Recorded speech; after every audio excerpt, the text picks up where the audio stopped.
नमस्कार दोस्तों, कैसे हो आप सब। आशा करती हूँ आप लोग ठीक होंगे। तो आज सुनाएंगे आप सभी को पति पत्नी की नोक-झोंक विवाह गीत है। तो सुनिएगा और बताइएगा कैसा लगा।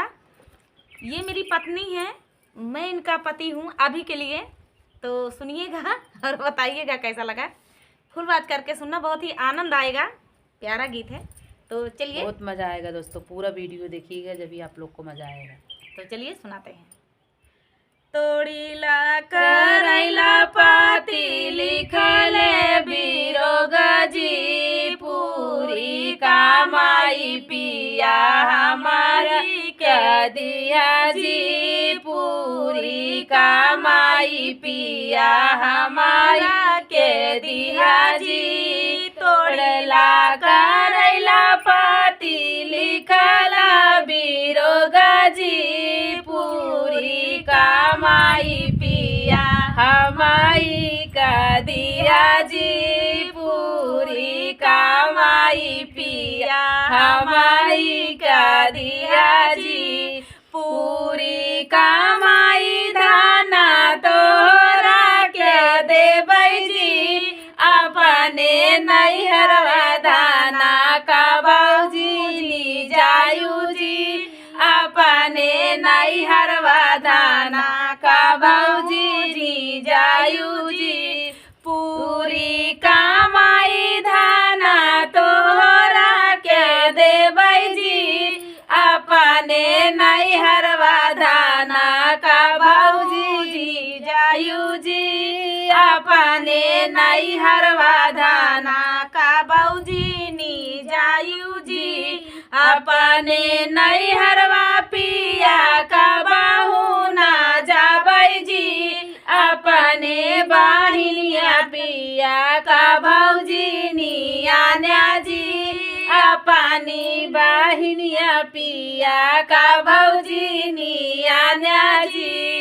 अपने नैहरवा पिया का बाहू नहीं जाबै जी, अपनी बाहिनिया पिया का भौजी नी आन्या जी। हमारी नदिया पिया का भौजी नी आन्या जी, अपनी बाहिनिया धाना का बहू नाया नबजी। पड़ला भायना के बिया हवा में जाबै जी, पड़ला भायना के बिया हवा में जाबै जी।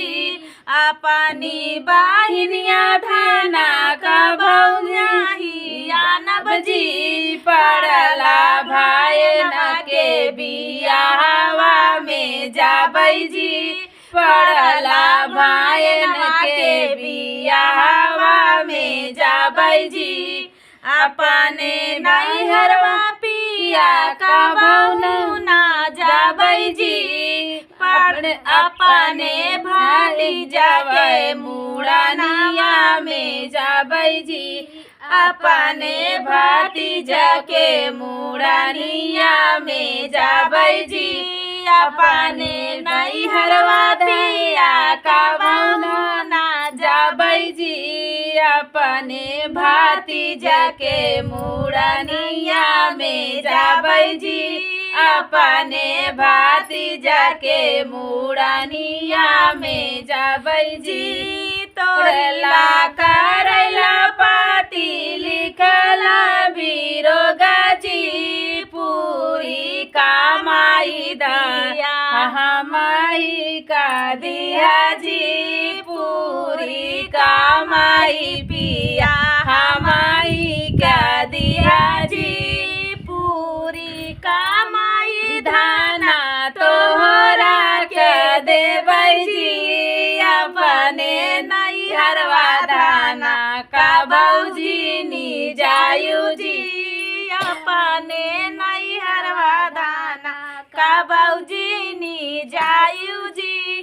तो दोस्तों, ये प्यारा सा पति पत्नी का नोक-झोंक गीत आप सभी को कैसा लगा कमेंट में बताना दोस्तों। मेरी औरत है, ये मेरी धाना है, इनको रोक दिया अगर मायके जाने के लिए तो इनको फांसी आने लगी। तो दोस्तों, मायके तो सभी का सपना होता है, वहाँ पैदाइश होती है। तो वहाँ का रिश्ता तो अनमोल होता है। तो चलिए दोस्तों, मिलते पिया हैं से नेक्स्ट कमाई वीडियो मांगने में। लगे तो पिया ने बोला मायके ही मत जाओ। हाँ, तो वो तो सभी का है कि मायके का है, शायद मायके में न लेके मेरा जाओ रख आओ। खासकर इंसान यही सोचते हैं कि मेरी कमाई शायद मेरी पत्नी मायके में ना छोड़ दे, या अपनी माँ बाप को या भाई बहन को ना दे दे। तो चलिए कोई बात नहीं, ऐसा नहीं सोचना चाहिए। तो चलिए दोस्तों, मिलते हैं नेक्स्ट वीडियो में। गीत कैसा लगा कमेंट में बताना दोस्तों। तब और तक के प्यार लिए दुलार बहुत दीजिएगा दोस्तों। प्यार दुलार भर भर के दीजिए। नमस्कार।